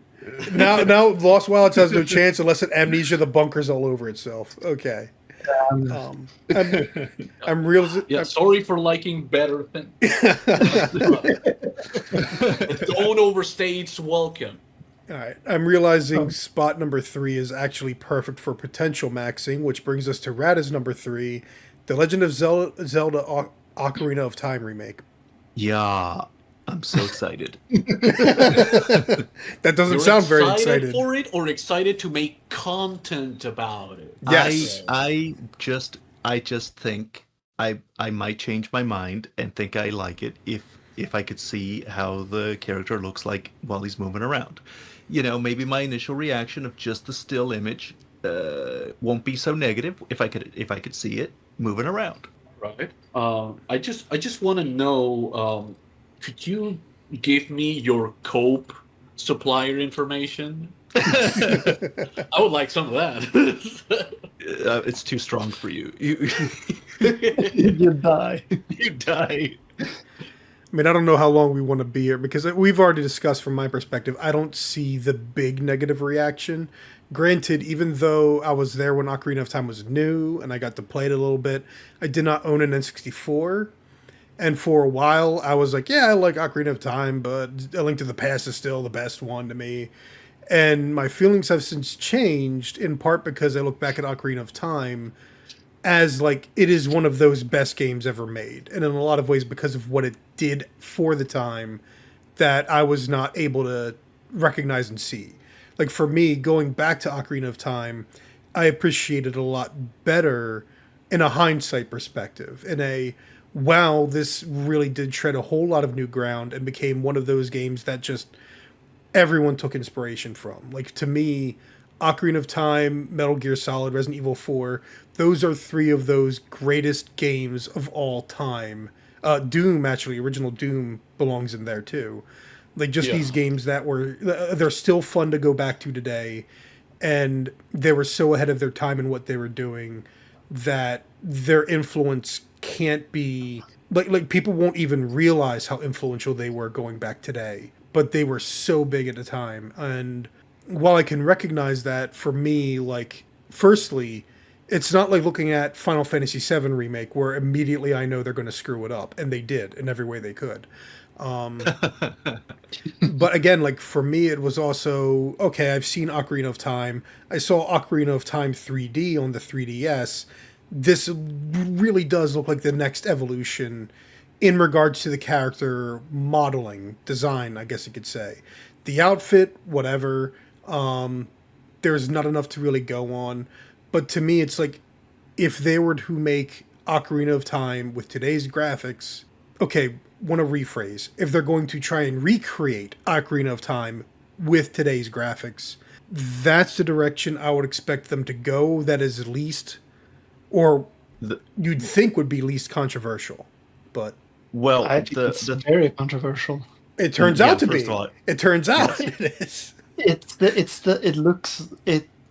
gives people the impression that they're doing the Unreal Engine 5ification of old classics that you see online everywhere. People like trying to, oh, I fixed X game, and then they show you like some terrible like homemade fucking like assets It's slapped usually some of the together. worst animations. it looks like the It's animation terrible. in Okasem. It looks like the animation in Okasem. Yes, the focus video. thing. Yes, They just that's- increase polygons and then they just turn all the lighting effects on, and it looks terrible. The thing is, it's like you can't say that people are being negative performatively about what they're saying. I think people are. Oh, I don't think it's genuinely not performatively. liking- I'm just talking out loud. I'm just Okay.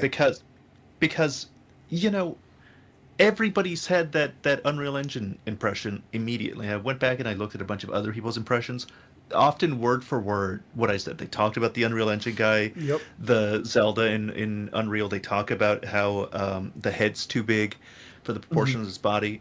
And this is like content creator after content creator seconds after seeing it. So it's not like a coordinated thing. Yeah. So it is definitely one of those areas where I'm caught off guard, but I also, and again, like I've publicly discussed, I don't know if there's anything they could have done that wouldn't have generated a negative reaction. I mean, personally, if it were me, it would be more cell shaded in the style of And I think, was it on stream you were looking through, or was it someone you were reacting to that was flipping through concept art? Like some of the promotional Yes. materials for. Because Yeah, that's honestly, Captain Bergerson. yeah, if they just took that and cell shaded the game, to me, it's like that would be great. That would be perfect. But Yeah, that'd be great. I feel like that's a move that would still have a negative reaction. It would just be from different people. So I really think this, like all remakes, this is almost all remakes. This is a damned if you do, damned if you don't situation. Especially because the game means so much. The only I have a different issue. It's not related to the graphics. It's that I still don't know what they're doing. Like, what kind of remake is this? Is this really like a yeah. one-for-one so-called faithful remake? And as you may know, I'm just not interested in a so-called faithful one-for-one remake. I don't want to play the old Ocarina of Time with the superior quote unquote graphics. I can go do that right now with the actually superior graphics of the N64. I don't want to do that. If they're going to go ahead and do this and they put all this effort and all this work into it, I think they should take the opportunity to make it not faithful. Like, go do something else with it. And part of me thinks that they have to, because I think that they just have a real aversion to the classic Zelda style of gameplay, the way that dungeons and puzzles were handled, and I'd be just shocked to see that they actually recreated it one for one. You Those think puzzles that are like ancient. Those puzzles are 30 years old. You're using this terminology intentionally now. but it is like not up to modern Nintendo standards, whatever standards they may be, and like the Triforce piece on the hand seems to signify that some things are different. Maybe if that is It could. if that is the thing. It Who could. knows? It could be nothing. It could just be a trailer thing. There are, like I said in my video, there are times where Link they a don't. description down below, by the way. Yeah. Uh, there are times where the Triforce is visible on the hand, even though they don't have Triforce pieces.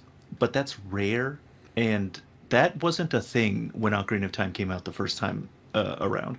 Like that, that would never have happened. Well, there wasn't like Zelda 2 in the manual, but in I think it Zelda was in 2 Zelda in the 1's manual. Like, Impa sees the Triforce in Link's hand in the manual of Zelda 1. I think that's in Zelda 2. It's I think you're both. thinking of Zelda 2. Okay. I don't remember exactly double the check. manual of Zelda 1, but I know for a fact it's there on the Zelda 2. At least I think so. I've been looking at it a lot lately. Um, the thing is, though, in the way that the timeline works nowadays, those instances, like Zelda 2 happens after Ocarina, you know. Skyward Sword doesn't happen after Ocarina, but Skyward Sword is a unique case where he's like building up his ability to even have to contain the Triforce. And so the symbol appearing on his hand is a symbol of him being able to actually go and get the pieces. So maybe it could be something like that. But even if they do something like that, that wasn't in the original. So either it's showing up there to signify his destiny as the hero, or it's just nothing and they wanted the cool iconic symbol to be on his hand for the trailer. If it is something, though, even that is not something that they did in the original. So maybe they're changing some things. I would prefer that. I would prefer they change things around. I speculated in my video that he could be Link from the future, because Link from the future has the Triforce of Courage. So at the end of the game, you know, I guess spoilers for Ocarina of Time. At the end of the game, he has the Triforce of Courage. He gets sent back in time to be a child, and when he comes back in time to be a child, he has the Triforce of Courage in his hand. And then he goes off and tells Zelda that Ganondorf is what he's plotting, and then they capture him, and that's how he gets executed in Twilight Princess. So I was thinking maybe that could be a thing that they're going for. I don't think that that's likely, but I would go for anything that's different. I don't want a faithful remake. So basically, you would rather they do a Final Fantasy VII remake style. Yes. I cannot relate to that, but I guess I see your point. Okay, let me ask you this. Would you rather that they made Final Fantasy VII Remake faithful to the original, but then they fucked it up? So it is actually following the same plot. They're not doing any of this timeline shenanigans. They're doing all this other stuff, but it's still not to your liking. Like It's bad in a lot of the same ways, except they're not doing the timeline stuff. That's a tough question because honestly, I never wanted the Final Fantasy VII remake. Mm-hmm. I was one of the few Really? people. I was one of the few people that every time they showed it off, I was like, I don't want this. I don't want them to make it again, because I knew actually at that point, especially because they were starting to show all those ideas after freaking Advent Children, and I hated Advent Children. So already I was like, they're going to ruin it. They're going to ruin it completely. I don't want them to remake it.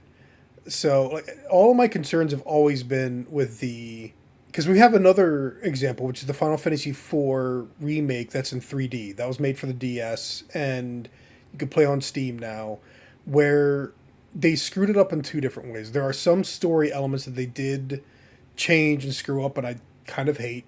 But most of it is mostly otherwise faithful in that regard. But mechanically, they screwed up the power of magic and stuff like that. So it's more difficult because even though your magic is more powerful, so is the enemies, and it just throws the balance of the game completely off. It really depends. Like to me, the Dead Space remake is a really good version of a remake where what did you improve upon? You improved upon the world itself, where now it's connected to itself. Right, it's a little bit closer to Metroidvania, right? And it's because of that that I'm like, you know what, BioShock could use a remake, the original one, where keep the story well, I don't know if you want to keep the story the same, but if you make the world connected, so you don't have loading screens and you can wander between the different bathyspheres without having to rely on the bathysphere as the transportation. But either way, you could just wander through the environment from one area to the next, Metroidvania style, get your powers and have the updated combat from BioShock 2 kind of a deal, then BioShock remake, that would be great. But the story you got to be very careful with. But that's the thing, like it's like how many people can you trust to remake it faithfully while actually making the improvements? And to that end, with Ocarina of Time, again, like I don't need a remake because I do think you could just go back, play the original, and it still looks and plays fine. Though I do think from a certain point of view, it is also ugly. So you could take that nostalgia up your butt. Not nostalgia, it's accurate. It's my view of Ocarina of Time is that it's a beautiful game because it's a beautiful game. Your view of Star Fox is nostalgia. My view is reality. But going back to like I'll probably play it just because I'd be starved for somewhat traditional Zelda. Otherwise, like I don't, and I am more curious if this is a remake for the sake of relevancy to a younger generation, or to somehow tie into the movie in certain ways. Why would you do that when you've created even more relevancy to your younger generation with Breath of the Wild and Tears of the Kingdom? So I don't even understand why this remake is going to exist. So yeah, Maybe it's just concurrently. Like they might be working on the next, big 3D Zelda game, and they're doing this as well. And they got the movie going, and they want to just like, so this will come out, then the movie will come out, and then maybe the same year the movie comes out, they announce the next 3D open world, open air Zelda, perhaps to just like inundate people with the ability to buy it. Now that the movie came out, and it ties everything to each other, like not narratively, like just financially. It's like, oh look, if you like this, you could like this other thing. Which now only makes me even more worried about the future of Metroid if they're planning on a Metroid movie. Is that a rumor? That's one of the rumors. We'll see. I mean, who knows? Maybe in the next Mario movie we'll get a Captain Falcon cameo. That'd be sick, honestly. Just because he needs a new game, goddammit. He does. But Nintendo said they can't make a new F-Zero game because they don't have any ideas, and then they would, they don't have anything new to make. God, that was Anyway, there's the Ocarina of Time remake. Yeah, here's an Ocarina of Time remake. Just make it open world. That worked for Mario Kart. Maybe they will. Maybe they will. Open world F-Zero is awful. Any name, are you asleep because you do not care for these awful console games for console peasants? I would love to say yes. But it's just, well, first of all, yeah, I don't. The only thing that would get me to buy a Switch 2, like on the spot, would be if they announce Metroid 6. That would get me to buy a Switch 2. right there. I would sell magic decks and go buy the sword. Right there and then. You should do that anyway for Dustbloods. Yeah, you No, should. no, Dustbloods is not enough. That's It's coming not up. enough. What do you mean? That's coming the up. most important thing ever. All right. It's All right. So he would not the buy it thing for is, Ocarina of Time. do I care? I just don't care about the Ocarina remake. I don't like how it looks. Maybe, like Rata says, Thank you. Maybe it will look better in motion or whatever. Could be. I don't care until I see it. I just don't care, and I hate that it's. I just look at what happened to the Majora's Mask remake, and I'm just filled with dread, But not Metroid Dread. absolute Yeah. Bad Dread. paralyzing dread. Yeah, horrible dread. I think the best, most healthy thing for me is to just put it out of my mind, and not ruminate on what could be until such blight is upon us. That's where I'm at. Because I don't want to argue right now. Like, because when I uploaded my video for Zelda, I have to give you my opinion. My opinion is that it's ugly, and I got a lot of shit for that. Like on Really? the comments to that video, a lot of people are pissed at me. I think that they're pissed at me because of that, and then they're taking it out on the fact that I was speculating that it could be Future Link, even though that's like, that's tongue in cheek. It's being cheeky. It's like, oh, maybe it's that. So many people are like, oh, this fucking guy with lore again. Doesn't he know that lore is stupid? I did see some of that in your comments. I did see people like, this guy with his lore. Like, why is he like? Does he think Nintendo cares about lore? No, Nintendo doesn't care about lore. How many times are we going to teach you this lesson? I think I did have that as a joke. No, my joke. I made a comment that was like, I'm gonna go back and watch all this guy's pre-release Tears of the Kingdom footage. But all right. Well, no doubt there will be circling back to Ocarina of Time remake as we get more information and as it comes out. Continuing the potential maxing of the number 3 spot is Exodus for me. Now I'm cheating a little bit because Exodus was not in one of the big 4 presentations. It wasn't the Future Games Showcase and was the only thing of real interest in the Future Games Showcase, at least to me. Didn't know we could go for those. For me, this one is my number 3 because I would like someone to try and do a better Mass Effect. And mechanics-wise, when it comes to the RPG combat systems, this looks like how I wanted Mass Effect to evolve after the first one. Not the direction they took 2 and 3. It has a lot of possibilities and powers, abilities, like how you command your units, your party. It looks great in that department. In terms of writing, it's better than Mass Effect Andromeda, but I feel like it's worse than Mass Effect Original. And I know Mass Effect Andromeda is a low bar to be setting, but it's like, Derp, were you in that Future Game Showcase when I was watching and reacting? Is that the one with the 2 cringe hosts in the house going back to the 90s, or was that another one? No, that was PC Game Show. That one's terrible. I'm never that was watching. PC Game Show. Okay. I got to remember never to watch that again. I feel like every year I say this is the last time, and it really ought to be. Okay, no, then I don't think I saw that No, one. this one had Troy Baker and the new voice actor for Lara Oh, Croft. right. Never mind. I did see half of that thing. Yeah. Okay, but you didn't see the end then, where they have this character they introduce, and she's talking so much, and it's typical super excited science girl talking excitedly about science the whole time, the whole mission, won't shut up. Metroid girl. And- Metroid Prime 4 girl. Basically. And I'm sitting there like, God, I hope there's a way I can kill her in this game. And there's a story moment where there's a character pointing a gun at her. He's like, I'm going to kill her. I'm going to blah, blah, blah. And you get the choice to do one thing or the other. And we're all laughing in the voice chat because I'm like, yes, kill her. I'm going to kill her. I'm going to let her get shot. I'm going to let her die. Because I don't want to hear her the whole time. But that's the thing. Like it has interesting looking choices, it seems. But it's also like it's not great dialogue, and the characters don't seem all that great.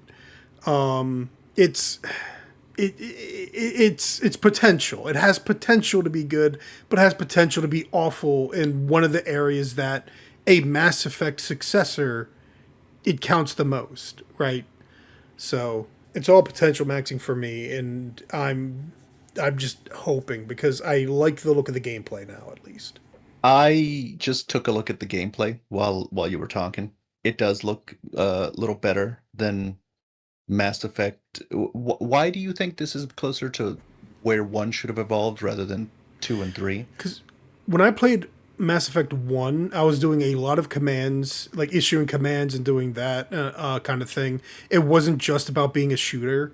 And then with Mass Effect 2 and 3, I never had to do that stuff. It was just a shooter game. The weapons didn't feel very interesting in regards to swapping them out. It just felt like typical shooter mechanics because there were clips now instead of different weapons overheating and this and that. Like it feels like this is trying to give you some of that shooter action, but doing a better job of balancing it with powers and RPG kind of command systems and party juggling and abilities. Hmm. It's still probably light on that front compared to the first game originally, but it's it's more interesting than playing Mass Effect 2 and 3 was to me. I would like a Mass Effect successor, but the narrative and the voice acting and the characters and how they interact is probably the most important thing. I will tolerate terrible gameplay if it has those things. I like Dragon Age Origins a lot, and Dragon Age Origins is not stellar gameplay. You know, No, it's I not.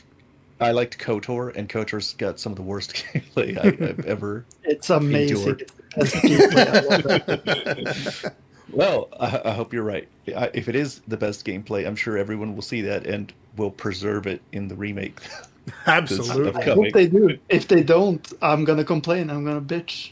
I'm gonna be. They would have to update it to 5th edition, though. There's no way they'd have it as 3rd No, edition D&D. no, they don't have to do that.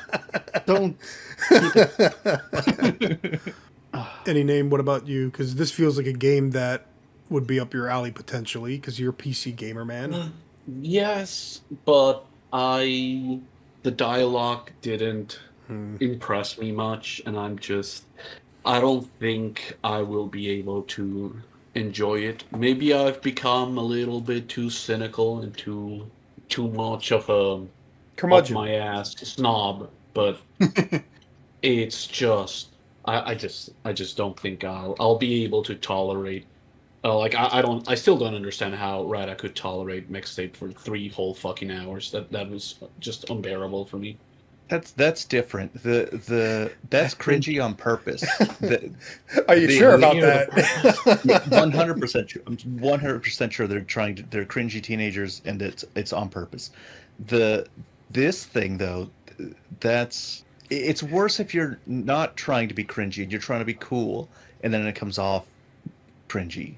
Octopus person, like octopus alien character. Yeah, like they get to their dialogue and it's like, this is not how an alien should sound. This is like, aliens sounded awesome in the original Mass Effect. Have we lost the ability to write aliens? Moving into our number 2, what did impress you, any name, was Doom: The Dark Ages Revelations. Another Revelations. Everything's Revelations. It I've heard that they've made a lot of patches and changes to Dark Ages, which addressed some of the concerns that I had with that game. A big one being the weapon swap. I felt like we had little teamies complaining that, they expect me to swap to like 10 weapons. I can't do it. And instead of doing what I expected them to do, because when the DLC came out, they were like, okay, there's gonna be more weak points, more enemies, more shit, like fucking more. Oh, you didn't like the Marauder? Oh, here's a room with 2 fucking Marauders. Oh, you didn't like that? Oh, here's a room with a fucking buff Marauder. Oh, you didn't like that? Here's a possessed Marauder. It really felt like they were setting their foot down and being like, no, our gameplay is sick. You're gonna play it. You're gonna like it. Or if you don't like it, like Derp, it's fine. Just go play something else. You don't like it, it's fine. You're allowed to not like it. But it just felt to me when I played Dark Ages. I still think Dark Ages is wonderful. I'm very sad I didn't stick to my gun and just skip every single cutscene. I should have done that. I would have enjoyed the game a lot more if I did that, if I pretended it didn't have a story. It's still a great game. It's just a step down from Eternal, which made me very sad. And when I look at Revelations, it's not the mobility system, which I enjoyed. It was the variety of weapons being used and different enemy prioritization. And looking at the enemies, they looked a lot more pressuring. There was a very big lack of high pressure units on Dark Ages. Because on Eternal, you're going to have the Marauders, a high pressure unit. You're going to have the Carcass putting shields for other enemies. That's a high pressure unit. Or even the Doom Hunter or the Archvile. The Archvile is a very, you need to do something right now type of enemy. I didn't felt that on Dark Ages, which was a shame. But now I'm looking at enemies be a little bit more aggressive. I'm just very exciting. And Hugo Martin, should I trust an Argentinian? I guess I have no choice. But he's been hyping it up. He's been, and I know that's his job, but the things he said are very reassuring. And since I already bought the DLC, I'm gonna be there. Not day one because I'm gonna be in Germany, but as soon as I get off the plane, I'll play it, and I'll be looking forward to talk about it and maybe make a video or two. Maybe at some point I'll play Dark Ages on Game Pass, but I haven't played it, so I have no opinion. Yeah, I didn't play it either. Skipped it. Yeah, a lot of people skipped it. It looked like a step down from Doom Eternal, which was already a step down from 2016. So I'm like, how many steps down this ladder can we take? There's nothing left, It's only I do think Dark Ages was. It's only a 2-step ladder. I do think Dark Ages is better than 2016 to a degree. That's crazy. You said you wanted to skip every cutscene, and you say it's better than 2016. Well, to be fair, that would be in character with 2016. I don't like the story of 2016. What story in 2016? That's the point. It's the best story. It's the best story, and there's not much of it if you don't want to engage with it. But then this new one has cutscenes all over the place. It's got cutscenes everywhere. They missed the point. Long cutscenes too. They took the stinking Doomslayer, not listening to any exposition and just punching machinery until it broke or worked. And they decided we needed cutscenes. They said that's the good part. That's the good part. That's the good part. He's angry. Exactly. I think demons software looked at. I think its software looked at the average Doom Redditor or YouTube Shorter or whatever, and they believed them instead of looking at what they had. Because the funny thing about the Doom guy and what I enjoyed of his characterization is that he's just like a apeshit. He's just like an angry monkey, smashing through things. It's not that he has all the aura and he's so super silent and badass and all this stuff. It's just he just goes the path of least resistance into his goal. It's both. And if that path of least resistance is smashing something, he's gonna do it. Or like in Doom Eternal, right? The scene on Mars Core where he just goes to a guy and grabs the thing. He doesn't remove him. He doesn't take it away. He just drags him. He looks at a guard, takes his gun away. It should be like that. It's what's the fastest way to get her? Oh, just blow up Mars. Okay, I'll do that. But in Dark Ages, they're going for he's a slayer and he's so cool. No, he should be a fucking monkey. Just going at it. All right. In terms of next, we got Derp's number 2 is Cuphead sequel and Mighty Cuphead Adventure. Technically, I allowed you to mix these two together. Because all they announced is that they are making another Cuphead game, which I've been. Yeah. That's what I've been meaning to play. I haven't played Cuphead yet, but I did. You haven't played Cuphead? I have not played Cuphead. Never Oh. played Cuphead. Neither of you? Neither of us. I God played damn, it, I it's sucked so ass, good. and I quit. Okay, so I also sucked ass at it. The game is extremely difficult. Oh, I Like know. it's I know all about it. But you the like problem banging your is head against problems. yes, but actually, the Cuphead DLC actually beat me. What? I played the first Cuphead, and I had such a good time, and I did some co-op on it because it makes it a bit easier if both of you are at the same level. And that game was super duper hard, and the DLC came out so late. It was like years and years and years after. And those bosses are so mean, trying to learn the game, remember the game after years, and then going in there. And I couldn't do the final boss.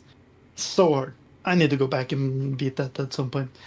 But I'm really excited for a new Cuphead game, just because then I can, start again from the ground floor, work my way back up, and it has great art, great music, great story. The story is simple, but sufficient, and it's just fun. It's just a lot of fun. And I when have a So friend who more, loves more is it, good. and she told me, "Oh no, you need to play it. It's so good." And she always puts Cuphead music. She loves that game, but I just sucked. I just sucked ass. I just put my tail between my legs and just quit. so what about Mighty Cuphead Adventure? Is that included as something, or is it just like, whatever, more Yes. Cuphead? Okay. No. Yeah. Like that again. It's different than Cuphead because new art style and all that jazz. And I'm thinking like this. I'm interested to see what they do with it. I'm more interested in whatever comes next. But this is nice that we're actually getting two games because I wasn't expecting one even. I was expecting them to be done. Like they put all their money into this game, hoping that it would succeed. It did, and I was expecting them to just retire and sail off into the sunset. But apparently, they're making more. So I'm just really excited. Amazing game. That sounds good. Now I do have to play it at some point. All right. Maybe do co-op. Rata, your number 2 was Gen Atlas, which we've already discussed. So my number 2 was Final Fantasy Resonance, which again, I'm a sucker. Yeah. I like the HD 2D style or 2D HD, whatever they call it. I don't like when it's got a ton of bloom, but I do like the art style. Doesn't it always have a ton of? Not always. Some people have done it well, but most of the time, yeah, it does have a ton of bloom. And yeah, like I played the demo for Adventures of Elliot. It's the same kind of 2D, HD 2D or whatever, but very different kind of gameplay. So Final Fantasy Resonance, turn-based RPG of the old kind of style. What I did not know at the time, but Grimm evidently identified and then got angry at me. It is basically a remake of their Brave Exvius mobile game, but with some story modifications and other modifications to fit being a one sale console game.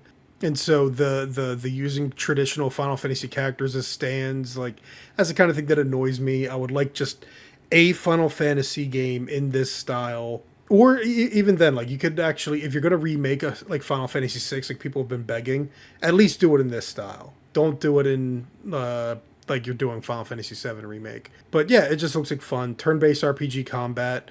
Square Enix has to have stagger in every combat system now. They can't do anything but. But to me, it just looks good. It looks nice. It looks pretty. It looks like good old-fashioned role-playing games that I grew up on. Is it of interest to anyone else whatsoever? No, unfortunately. Nope. Okay. No. Sorry. That's fine. It allows us to move on quicker. And now back to everyone's number 1 picks. Everyone's got a different one. Metro 2039 for any name, which is surprising no one. He has a Metro channel. Basically, it's a Metro channel. Yeah,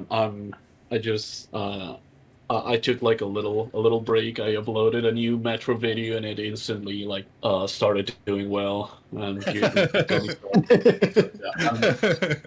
I'm Metro Man now, but I'm happy about that for the time being because I'm very very excited for Metro 2039. It seems like it's solving a lot of the issues that I've had with previous games in the franchise.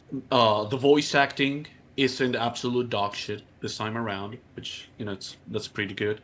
It has a voice protagonist, which didn't bother me on Metro 2033. It was like, a bit. It could be better on Last Light, and on Exodus, I just didn't like it. So we're getting a real, actual voiced character. We're getting pushed forward in time. We're getting the story to be written by the original author on the Metro is that- tunnels. Oh, It's Dmitry Glukovsky's writing this one. that's And kind of awesome. it is, and the story just looks so fucking good. It's just, I feel like lately most games stories are this very.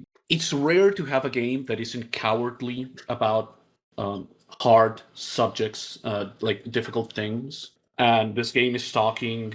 It's a very political game, and it's currently. It's about an active thing inspired by it, at least according to the author. They changed the story after the conflict started. And even though I don't like some form of politics, it's not that I dislike politics in games. It's just that I think they lend themselves into people making the story be more about the message than how that message is conveyed. And they're also very. It just feels very mature, whereas here it feels very mature. It feels it doesn't feel romanticized. It doesn't feel, what's the word for this? Like they're trying to tell you what you should think. They're just talking about how propaganda affects children, how war affects children, which it's a very important thing to portray, I believe, and it doesn't seem to be shying away from that thing. It doesn't seem to be romanticizing. It's a very straightforward. This is a crude thing that happens. And that just has me so excited. Even in most media, when they talk about something that is hard, they try to then put a joke, or they try to release the tension somehow. They don't trust their audience to be able to handle the subject matter, and it just screams cowardice at me. So I just look at this and I'm like, oh, my savior, you've come to save me. So yeah, I'm terrifically excited. Now, Derp, what do you think? Because you weren't a big fan of Exodus's direction, right? Yeah, basically, I played the first one and I really liked the first one. Great atmosphere. I was playing it like right after I had played the first Stalker game, and I like put the games side by side because it's easy to like compare them, like similar-ish setting, like Soviet post-nuclear wars or nuclear explosion sort of deal. And Metro had like this nice claustrophobic atmosphere to it that they kind of, I feel like, shied away from with Exodus going into the open world ish. And I like the more claustrophobic, rushed story of the first one because it felt linear and nice. But I don't know. Exodus just kind of lost me along the way. I didn't finish that game. The second one was okay, but it was overly preachy, I felt like. But then, it was still fun, but I didn't enjoy it as much as the first one. And then Exodus, by that point I had kind of lost interest. So we'll see. This looks interesting. I might give it a shot, but I'm not like 100% sold yet. Okay. And Rata, of course, you've just gotten into Metro thanks to some super chats, and you haven't played Exodus yet. But are you interested in this one from what you've seen? Yeah, I think I will play it. Maybe on release. Okay. I've not played any of the Metro games yet. I eventually will get to them, but that could be like 3 years from now, so who knows? It's a long time. Derp, your number one is the Dusk Bloods network test. Yes, and while they didn't show a lot here, Did they show anything other than some wallpapers? They basically said the just some network test is good. they wallpapers and the network test. I'm That's a not big deal. That is a very big deal because I'm gonna be doing my best to get into that network test. I'm gonna do whatever it takes. Yeah. 'Cause I am so hungry for this game. I want to know what is it about. We don't know yet. We haven't seen any real gameplay. We've seen like some snippets, but not actually anything. Nothing that would let us Weird. understand how the game works. Yeah, how is it gonna work? We know there's 8 players in a match. Okay. We know there's a PvPvE aspect. What we don't know anything else. And so that has me really excited. I also got access to some information that I'm not privy to share here due to some NDA stuff because I Oh heard something from my. a friend of mine. Yeah, but I'm not privy to it to talk about it. I wouldn't want to get them into trouble. But I am so extremely excited. All right, I'm kind of checked out because I'm Yeah. not a Burp PvP player. getting inside You're gonna information be. before Rata. Oh, man. I don't get inside information. I avoid it, like the plague. I am not a PvP guy, so but You're gonna be. You're gonna be. You really gonna want be. me to be, but I don't know. You have a Switch, don't you? I You do have have a a Switch Switch too? too. Yes. That means you're Yeah. gonna be a PvP guy. It's gonna be great. Oh my We'll take you goodness. under our wing. I'll You're try and gonna- get I into the just- closed network test then, but I suck so much at Souls PvP, I don't know if I'll even. That's enjoy it's it. no, it's too easy. It's gonna be so easy. You're gonna be it's gonna be so easy. My prediction is that because Nintendo is interesting in how they handle marketing, and they don't right now. Their big focus is selling Star Fox and then selling Splatoon Raiders. But once Splatoon Raiders releases, they'll have a Dusk Bloods Direct, I imagine, early August. And I believe in mid to late August is going to be when they conduct the network test. And then October, I would imagine, would be the release date because they don't have anything big No. in October yet. They don't have anything No. big in August. They don't have anything big in October. late October then. I need time to play Dragon's Dogma DLC. That's just my prediction, though. It could be a December release for all we know, but I think that would be a strange time. I don't think Nintendo usually releases in December unless they can help it. And I But they think got a lot of stuff. They got to release. they do, but I think if anybody is going to compete with GTA 6 in November, Nintendo's going to be the ones to be like Ocarina of Time remake in November. So that's what I'm expecting is they're going to release Ocarina of Time remake in November. So Dusk Bloods would be their October game because Fire Emblem is their September game. They try not to step on A their lot of own games. toes too much. Even though Rhythm Heaven is kind of being put in a position to kind of be cannibalized because Star Fox is end of June, Splatoon Raiders is end of July, so Rhythm Heaven's just kind of there in early July, where it's too close to Star Fox, but like not far away enough from Splatoon Raiders. But we'll see. But yeah, that's just my prediction for the timing of it. I could be wrong, and I am not going to bet on it. That's just my thoughts. But I know, of course, Derp, Any Name, and Rata, you guys are all the FromSoft guys, and you're the PvP guys. So Not any name. He sucks. I suck, but I He love does not- invasions. I love when I get invaded and I get my ass handed to myself. That I think it's great, and I think invasions are a lot of fun because I can alleviate my lack of skill by using the environment and the enemies and things like that. So I can like set up traps, like run and use the map knowledge.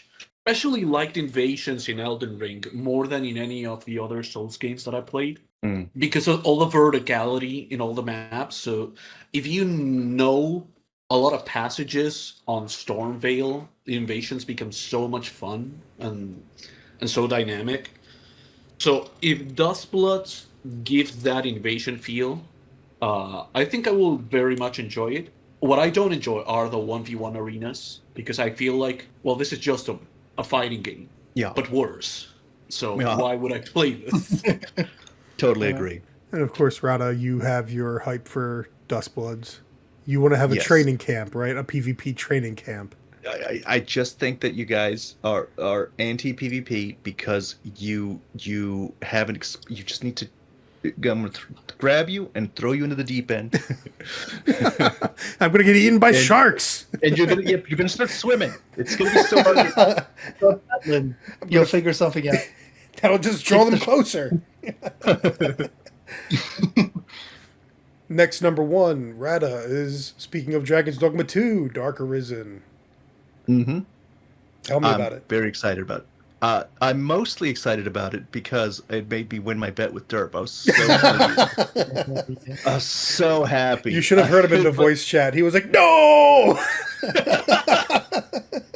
I wish I It had. was stupid. It didn't make any sense. It didn't make any sense to me. Like, why should it go up at the Nintendo?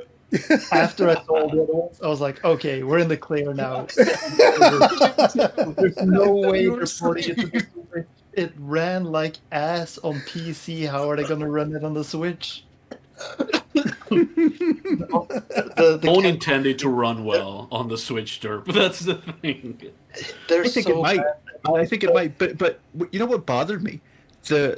I looked at the August update for the title updates that they're doing, and the August update they've got all these It's like, oh, performance fix. It's going to be such good Yeah. performance, and I'm like, okay, yeah. Now that you have not something new to sell it to us, now you're going to fix the performance. What? Yeah, it's going to be awful. They're so bad at fixing performance. People I know have been struggling for years now. The killing NPCs to make it run better. Terrible. Terrible. I mean, I'm going to eventually get this expansion, but... Well, I'm going to get Dragon's Dogma 2 eventually because of this expansion. It's just... Yeah. This September, October is not a good time for me. So it's going to be like, well, Dragon's Dogma 2 went on sale pretty quick. I'm sure Dark Arisen will as well. Is The anyone problem here even interested in GTA? I don't think anyone cares, right? In our group, no, Mhm. but it's gonna be... No, yeah, I know it's the biggest thing. It's the biggest Yeah. fucking thing. I It's gonna was suck. just curious because I don't care.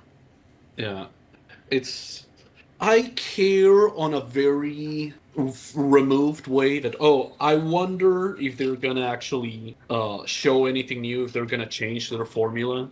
But I'm not interested in I want to play the game kind of way. I'll watch videos about it on YouTube, but I probably won't play it. Like, GTA 4 is the first GTA game I tried, and I hated it.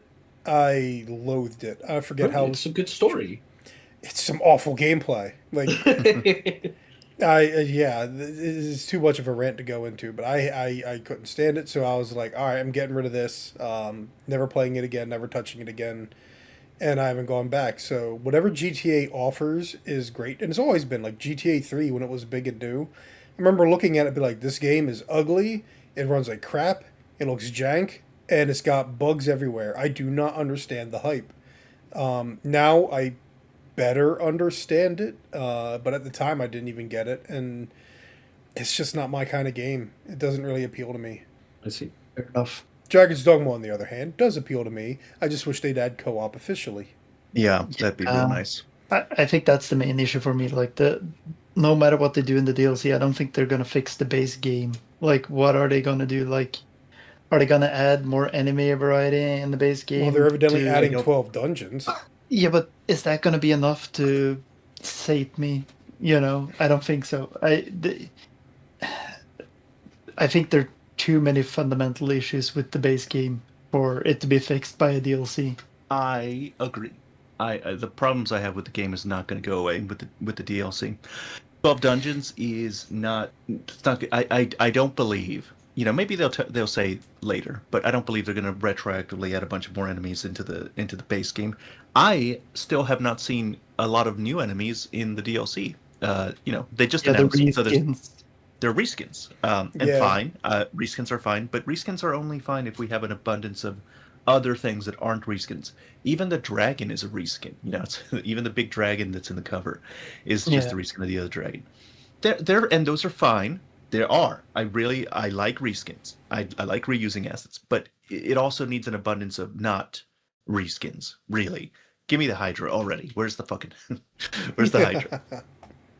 Yeah, it needs to be more like Elden Ring. We're okay with Godfrey, right? I'm okay with Godfrey because there's like tons and tons of things that aren't Godfrey. Yeah. I guess then is my number one as last, which is Gears of War E-Day, which I mean, Gears of War 1 and 2 were big for me. 3 was a disappointment, admittedly, but it's been downhill after that. I played Gears of War 4 with a buddy of mine, and it's not. It's a similar step down as Halo 4 is, only Halo 4's story is stupid. Gears of War 4's story is we have no clue where to go after this, so we're just going to try and figure it out. Gears of War 5, me and a buddy started playing, and then we just never finished because they never found what made Gears of War compelling. And when they first started showing the gameplay, and Marcus is just walking around with a pistol shooting things, he's not even diving into cover. At first I was like, oh no.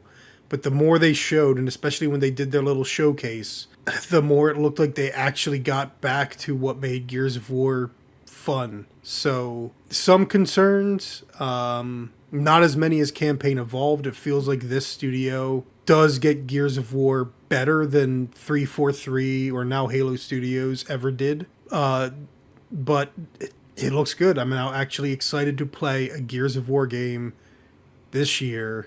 It looks fun. It looks good. I like it. I also thought it looked good. I thought it looked okay. I was looking at the shooting and I was like, damn, I bet you I can make a mean gyro layout. It did look pretty fun. You're going to have, maybe that's what I should do. It's like, if I agree to be part of your little PvP training camp, then you're going to have to go in with Grim and play some Gears of War. No, he's going to be wiggling around. He's going to be teleporting to cover. Yeah. It's like fighting a Naruto ninja. I don't want to... I thought he was just agreeing to take you through co-op. Yeah, but he's trying. I can feel it. He's trying to lure me into the PvP. I did play that game in PvP, at least 5. That was fun, actually. That was the other thing. They mentioned bringing back Horde mode, I believe. So bringing back Horde mode is a big one. That was good. Because I did some of that. Gears 3's Horde mode was technically an improvement, but it's because of some of the bosses, enemies they added to Gears 3, the new Lambit and stuff that was terrible. So the Horde mode for a new Gears game, like, yeah, I'm all on board. So this was the big thing for me this year because I went in expecting Gears of War E-Day to be terrible, and I came out being very excited and hyped for it. That's good. All right. Well, it sounds like that's about everything. I think that's it. Well, Yep. All right. Yeah, So I'll have links in the description to all of your channels below. And I will link that Ocarina of Time video as well, Rata. no, you don't have to link the Ocarina of Time. I'll plug the Ocarina of Time video. I guess the next thing is like, and what is anybody working on? Derp, eventually you'll come out with a Dark Souls 2 video next year. Oh my god, with Eventually. the Dark Souls video. Eventually. I got a puzzle piece in front of me, and I keep bringing out the scissors and clipping it into smaller pieces so that it'll take longer to make. That's not how puzzles work. That's how bonsai works. It's hard. He's cultivating his little tree. It's In my personal garden. he's acting like Penelope, editing during the day, removing the work during the night. What are you working on? More Metro content, any name, or do you have other stuff you're working on? Yeah, Of course. I'm rushing to get 2 Metro videos done because I will leave for Germany tomorrow. So I need to get them done so that they can be published while I'm away. But I also did a KCD, or mostly a Warhorse podcast with Wumpy, who's a swell guy. And I'm also gonna do a Lord of the Rings video and Warhorse video in general, because that's probably they have my blind faith at this point. I know it's kind of weird after just 2 games. I really trust what they're gonna do, and I'm very excited for that. So I don't know if I'll be able to finish the video. My realistic side says I won't be able to finish them because I still have to do things today to prepare for the journey, and hopefully, some Metro videos. Hopefully. All right. Well, we'll have to find out by the time this goes up, since you'll be in Germany by the time this goes up. Rata, other than streaming, what do you got coming up? I am replaying Dragon's Dogma 2. I got a neat idea for a lore video that I'd like to get done at some point. You make Hopefully soon. videos? So occasionally, it happens. It's rare that they're good videos, but hopefully this one will be a good video. As for myself, I will probably publish this before my Star Fox video, which will cover the original Super Nintendo Star Fox 2 in brief, and then Star Fox 64. It's going to be a big old battle of nostalgia in my mind, so look forward to that. It'll be longer than my Pragmata video, which, if you did not know, I made a Pragmata video. Chances are you didn't know I made a Pragmata video given the numbers. So, It was good.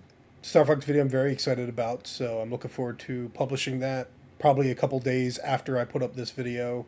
So yeah, that's all from me. So thank you guys, Any Name, Derp, and Ratatosker for joining me. And hopefully the audio isn't completely out of whack this time. And yeah, hopefully we can all see you again, all talk again about other things. Thanks for having me. For having Thanks us. for having me. All right, have a good night, everybody. Bye-bye. Bye.